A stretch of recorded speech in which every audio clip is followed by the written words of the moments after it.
جمادی الثانی شریف کا مہینہ ہے اور اس مہینے تاجدار صداقت یار غار یار مزار حضرت ابوبکر صدیق رضی اللہ تعالی عنہ 22 جمادی الثانی ان کا یوم وصال ہے، تو ان کا ذکر خیر بھی ضروری ہے۔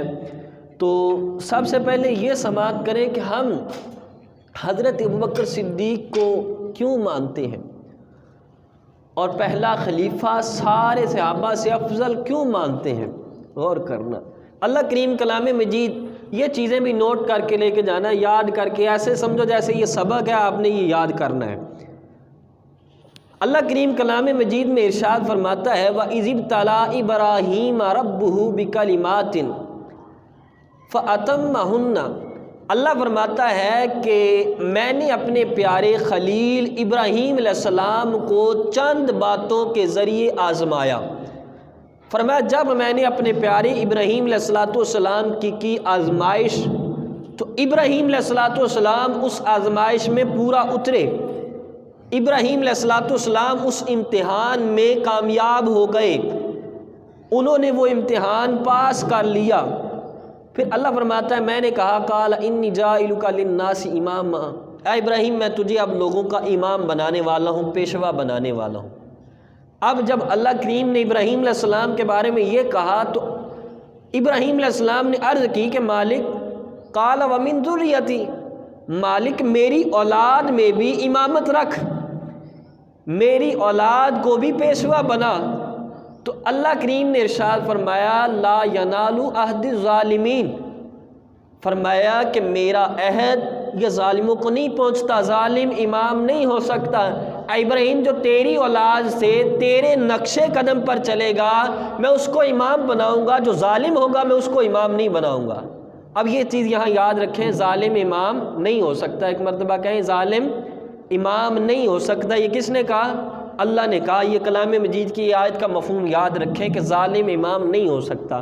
اب آگے غور کریں، اللہ ارشاد فرماتا ہے محبوب کے بارے میں وما ینطق عن الہویٰ ان ہوا الا وحی یوحیٰ، فرمایا کہ محبوب خود کلام نہیں کرتا، محبوب جب کلام کرتا ہے مرضی خدا ہوتی ہے، وحی خدا ہوتی ہے، جیسے خدا کی مرضی ہوتی ہے ویسے مصطفیٰ کلام کرتے ہیں۔ اب یہ دونوں آیتیں ذہن میں رکھیں کہ ظالم امام نہیں ہو سکتا اور محبوب خود کلام نہیں بلکہ اللہ کی مرضی سے کلام کرتے ہیں۔ اب آگے حدیث مبارکہ سماعت کریں۔ حضور نبی رحمت شفیع امت صلی اللہ علیہ وسلم کا جب مبارک دور تھا، حضرت بلال رضی اللہ تعالی عنہ جب اذان پڑھتے تھے، حضرت بلال اذان پڑھتے تھے، اذان پڑھ کے بیٹھ جاتے تھے مسجد میں، صحابہ آتے تھے نماز کے لیے، جب نماز کا وقت ہو جاتا تھا، جماعت کا وقت ہو جاتا تھا، تو حضرت بلال حضور علیہ السلام کے حجرہ اقدس کے باہر کھڑے ہو کے حضور علیہ السلام کو نماز کے لیے عرض کرتے تھے۔ اب ایک مرتبہ ایسے ہوا حضور علیہ السلام کہ دنیا سے پردہ فرمانے کے آخری ایام میں حضور علیہ السلام کافی بیمار ہو گئے۔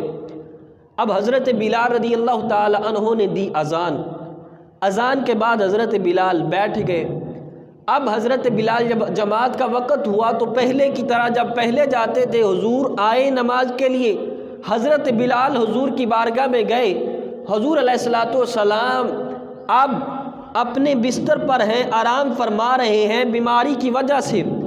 اب بخاری اور مسلم اور دیگر کتابوں میں یہ حدیث مبارکہ ہے، حضور علیہ السلام نے ارشاد فرمایا مروا ابا بکر فلیصلی بالناس، فرمایا کہ ابو بکر کو حکم دو کہ وہ لوگوں کو نماز پڑھائیں، وہ لوگوں کی امامت کروائیں۔ اب غور کرنا اس حدیث مبارکہ پر، اللہ فرماتا ہے ظالم امام نہیں ہو سکتا، میں ظالم کو امام نہیں بناتا، اور اللہ یہ بھی فرماتا ہے کہ محبوب اپنی مرضی سے نہیں بولتے، محبوب وہی بولتے ہیں جو وحی خدا ہوتی ہے۔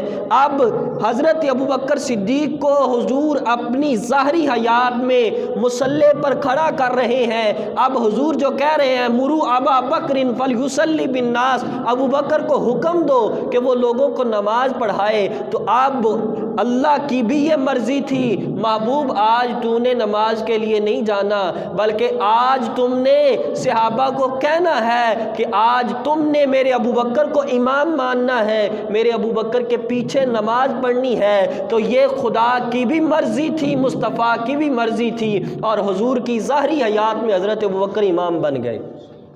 اونچی کہہ دیجئے سبحان اللہ۔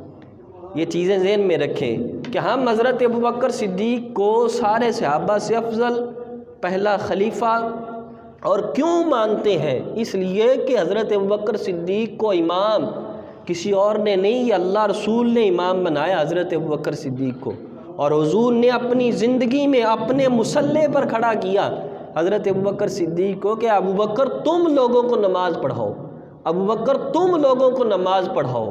اب غور کریں، یہ تھا حضور علیہ الصلوۃ والسلام نے خود حضرت ابوبکر صدیق کو مقرر کیا۔ اب آگے غور کرنا، حضرت ابوبکر صدیق بن گئے امام۔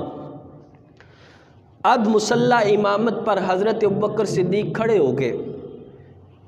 نہج البلاغہ ہے، مکتوب نمبر 6 ہے، مکتوب نمبر 6 خود بھی آپ نکال سکتے ہیں۔ مکتوب نمبر کتنا ہے؟ 6۔ ایک مرتبہ کہہ لیتا کہ آپ کو یاد ہو جائے، آپ نے بھی نکالنا ہو تو آپ نکال سکتے ہیں۔ نہج البلاغہ مکتوب نمبر 6۔ حضرت علی رضی اللہ تعالی عنہ کا فرمان ہے، حضرت علی رضی اللہ تعالی عنہ فرماتے ہیں کہ مہاجرین اور انصار کو شورا کا اختیار ہے۔ فرمایا مہاجرین اور انصار جس بندے کو اپنا امام مقرر کر لیں، جس بندے کو اپنا امام تسلیم کر لیں، اللہ بھی پھر اس امام پہ راضی ہو جاتا ہے۔ یہ کس کا فرمان ہے؟ مولا علی کا۔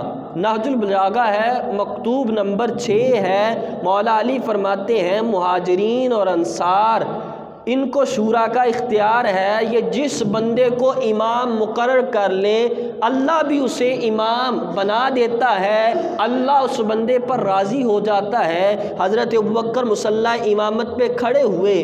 اب مہاجر کن کو کہتے ہیں؟ یہ بھی صحابہ ہیں جنہوں نے ہجرت کی۔ انصار کسے کہتے ہیں؟ یہ بھی صحابہ ہیں جنہوں نے مہاجرین کی مدد کی۔ تو یہ دونوں صحابہ کی جماعتیں ہیں۔ مولا علی کہتے ہیں جن کو صحابہ امام بنا لیں وہ لوگوں کا امام ہوتا ہے، اللہ اس پہ راضی ہو جاتا ہے۔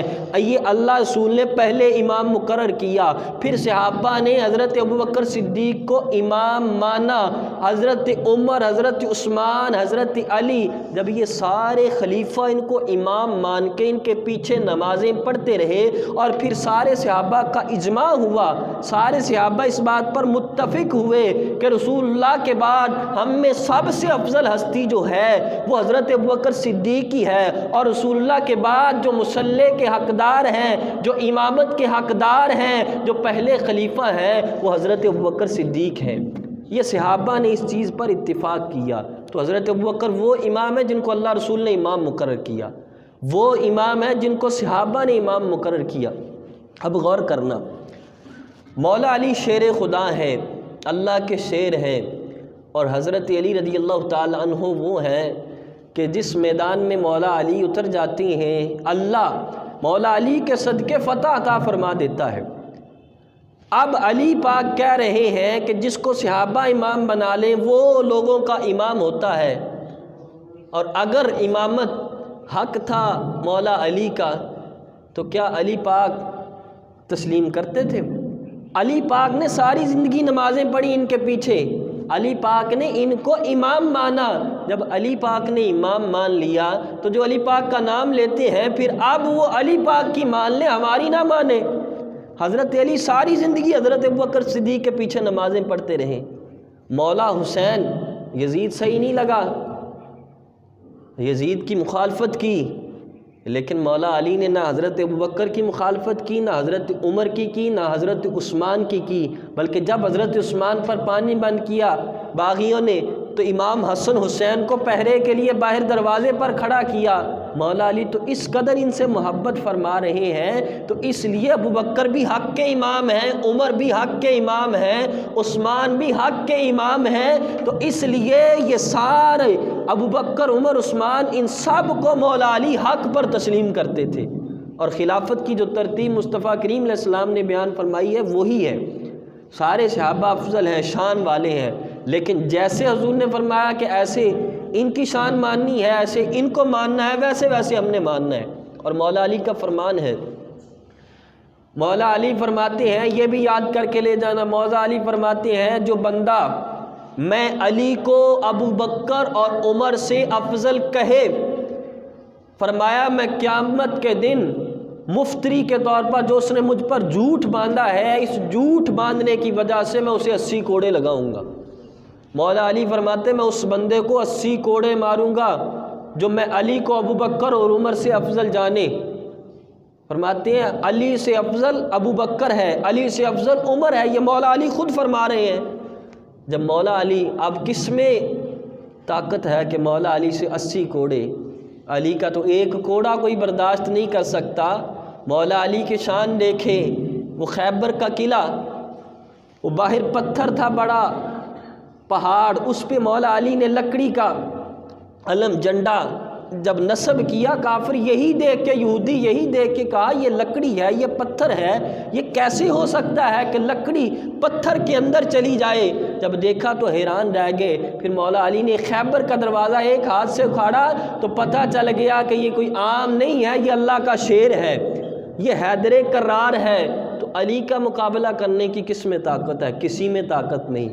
علی فرماتے ہیں میں قیامت کے دن اس بندے کو 80 کوڑے ماروں گا، 80، جو میں علی کو ابو بکر عمر سے افضل کہے، اور میں ابو بکر اور عمر میں علی سے افضل ہیں۔ تو اس لیے یہ چیزیں یاد کرنے والی ہیں۔ پھر ہم مولا ابو بکر کو کیوں مانتے ہیں، کیوں ہم ان کا نام لیتے ہیں؟ مولا حضرت ابو بکر صدیق کون ہے؟ حضرت ابو بکر صدیق وہ ہیں کہ مصطفیٰ کریم علیہ السلام کہ ہاں حضرت ابو بکر صدیق کی صاحبزادی ہے حضرت عائشہ۔ حضرت عائشہ کا نکاح ہوا رسول اللہ صلی اللہ علیہ وسلم کے ساتھ۔ پھر یہی حضرت ابو بکر صدیق ہیں، حضرت ابو بکر صدیق رضی اللہ تعالی عنہ کی زوجہ ہے اسماء بنت امیس۔ یہ اسماء بنت امیس جب حضرت ابو بکر صدیق کا وصال ہوا، یہ باتیں صرف سننے والی نہیں، یاد کرنے والی ہیں۔ جب حضرت ابو بکر صدیق کا وصال ہوا تو حضرت اسماء بنت امیس ان کے ساتھ نکاح فرمایا مولا علی نے۔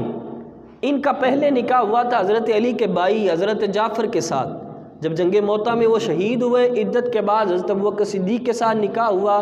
پھر حضرت ابو بکر صدیق کے وصال کے بعد مولا علی نے ان سے نکاح فرمایا حضرت اسماء بنت امیس کے ساتھ۔ اب غور کریں، پھر حضرت ابو بکر صدیق رضی اللہ تعالی عنہ ہیں، اور حضرت ابو بکر صدیق رضی اللہ تعالی عنہ کے بیٹے ہیں حضرت عبد الرحمن۔ حضرت عبد الرحمن کی بیٹی ہے حضرت حفصہ، اور حضرت حفصہ کے ساتھ حضرت امام حسن مولا علی کے بڑے بیٹے نے نکاح فرمایا۔ حضرت حفصہ کے ساتھ صدیق اکبر کی پوتی کے ساتھ مولا امام حسن نے نکاح فرمایا، اور پھر یہی حضرت ابوبکر صدیق ہیں۔ آپ غور کرنا، ہم صدیق اکبر کا نام کیوں لیتے ہیں، ہم کیوں ان کو مانتے ہیں، کیوں ذکر کرتے ہیں ان کا؟ ارے غور کرنا، آپ گاؤں کے حضرات رہنے والے ہیں، آپ کے کوئی نانے کو برا کہے اور آپ کے پاس آ جائے، کہے حاجی صاحب آپ کی فصل سے چارہ کاٹنا ہے، آپ کاٹنے دیں گے؟ آپ تو اپنی فصل میں اس کو پاؤں نہیں رکھنے دیں گے، کیوں؟ گالیاں میرے نانے کو دیتا ہے اور کہتا ہے کہ جانوروں کے لیے چارہ چاہیے، چل دفع ہو جا۔ تو مولا ابو بکر حضرت ابوبکر صدیق کے، اب غور کرنا، حضرت ابوبکر صدیق کے بیٹے ہیں حضرت محمد کے بیٹے ہیں قاسم کی بیٹی ہے حضرت ام فروہ، اور حضرت ام فروہ ان کے ساتھ نکاح فرمایا امام محمد باقر نے۔ اب غور کرنا، امام محمد باقر کون ہے؟ امام محمد باقر یہ امام زین العابدین کے بیٹے ہیں، اور امام زین العابدین امام حسین کے بیٹے ہیں، امام حسین مولا علی کے بیٹے ہیں۔ تو امام محمد باقر سے جو بیٹا پیدا ہوا وہ حضرت امام جعفر صادق ہیں، اور امام جعفر صادق وہ ہیں کہ جن کے نان کے حضرت ابوبکر صدیق ہیں، جن کے داد کے مولا علی ہیں۔ اب یہ ہیں جو سادات امام جعفر صادق کی اولاد ہیں، وہ سارے ان کے جسم میں صدیقی خون بھی شامل ہے، علوی خون بھی شامل ہے۔ ہم اس لیے حضرت صدیق اکبر کا ذکر، اب غور کریں، صدیق اکبر کے گھر سب سے پہلی شادی ہوئی امام الانبیاء کی، اس کے بعد صدیق اکبر کے گھر شادی ہوئی ولیوں کے امام حسن کی، اس کے بعد صدیق اکبر کے گھر شادی ہوئی اماموں کے امام محمد باقر کی۔ اب یہ اتنے امام، مولا علی کے بیٹے، مولا علی کے صاحبزادے، یہ سارے نکاح صدیق اکبر کے گھر کرتے رہے۔ آپ نکاح کرتے ہیں، آپ کسی کے ساتھ رشتہ داری کرتے ہیں، کسی کے ساتھ تعلق اپناتے ہیں، تو آپ دیکھتے ہیں خاندان اچھا ہو، لوگ اچھے ہوں۔ مولا علی انہوں نے بھی نکاح کیا ان کی بیوہ کے ساتھ، پھر امام حسن نے ان کی پوتی کے ساتھ کیا، پھر امام محمد باقر نے ان کی پڑپوتی کے ساتھ کیا۔ تو مولا علی سے لے کر یہ سارے امام جانتے تھے کہ صدیق اکبر کا سارا گھرانہ افضل ہے، سارا گھرانہ اعلیٰ ہے، اور سب سے پاک گھرانہ یہی گھرانہ ہے۔ اس لیے سادات حضرات یہ سید زادے صدیق اکبر کے ہاں شادیاں کرتے رہے ہیں۔ تو یہ حضرت ابوبکر صدیق ہیں، اس لیے ہم حضرت ابوبکر صدیق رضی اللہ تعالی عنہ آپ کا ذکر خیر کرتے ہیں، آپ کا نام لیتے ہیں۔ یہ حضرت ابوبکر صدیق رضی اللہ تعالی عنہ ہیں۔ پھر حضرت